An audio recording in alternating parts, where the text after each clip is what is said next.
ನಮಸ್ತೆ ಇಂಡಿಯಾ. ಚುನಾವಣೆ ಅನ್ನೋದು ನಿಂತ ನೀರಲ್ಲ ಅನ್ನೋದಕ್ಕೆ ಇತ್ತೀಚೆಗೆ ನಡೆದ ಪಂಚರಾಜ್ಯ ಚುನಾವಣೆ ಸಾಕ್ಷಿಯಾಗಿದೆ. ಚುನಾವಣೆ ಅನ್ನೋದು 4 ರಾಜ್ಯಗಳು ಹಾಗೆ ಒಂದು ಕೇಂದ್ರಾಡಳಿತ ಪ್ರದೇಶದಲ್ಲಿ ನಡೆದಿದೆ. ಹಾಗೆ ನಮ್ಮ ರಾಜ್ಯದಲ್ಲಿ ನೋಡೋದಾದರೆ 2 ಕ್ಷೇತ್ರಗಳಲ್ಲಿ ಬೈ ಎಲೆಕ್ಷನ್ ನಡೆದಿದೆ. ಹಾಗಾದರೆ ಯಾವ ರಾಜ್ಯದಲ್ಲಿ ಯಾವ ಪಕ್ಷ ಅಧಿಕಾರಕ್ಕೆ ಬರುತ್ತೆ, ಯಾವ ಕ್ಷೇತ್ರದಲ್ಲಿ ಯಾವ ಪಕ್ಷ ಮುನ್ನಡೆಯನ್ನು ಸಾಧಿಸಿದೆ, ಯಾವ ಪಕ್ಷ ವಿಜಯವನ್ನು ಸಾಧಿಸಿದೆ ಅಂತ ಒಂದೊಂದಾಗಿ ನೋಡ್ಕೊಂಬರೋಣ. ಮೊದಲಿಗೆ ಪಶ್ಚಿಮ ಬಂಗಾಳ ಹಾಗೆ ಅಸ್ಸಾಂ ರಾಜ್ಯಕ್ಕೆ ಬರೋದಾದರೆ BJP ಈ 2 ರಾಜ್ಯಗಳಲ್ಲೂ ಕೂಡ ಭರ್ಜರಿಯಾದ ಗೆಲುವನ್ನು ಸಾಧಿಸಿದೆ.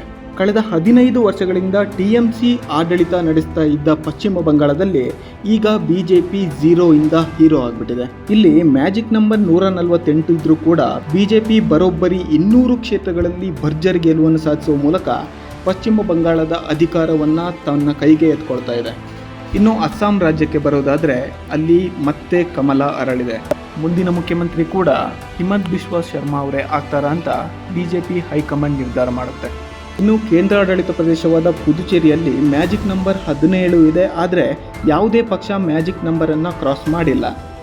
ಇನ್ನು AINRC ಪಕ್ಷ 11 ಕ್ಷೇತ್ರಗಳಲ್ಲಿ ಗೆಲ್ಲುವ ಸಾಧ್ಯತೆ ಇದ್ದು ಮ್ಯಾಜಿಕ್ ನಂಬರ್ ತಲುಪೋಕೆ ಇನ್ನೂ 6 ಕ್ಷೇತ್ರಗಳಲ್ಲಿ ಗೆಲ್ಲಬೇಕು. ಇಲ್ಲವಾದಲ್ಲಿ ಮೈತ್ರಿಯ ಅಗತ್ಯತೆ ಇದೆ.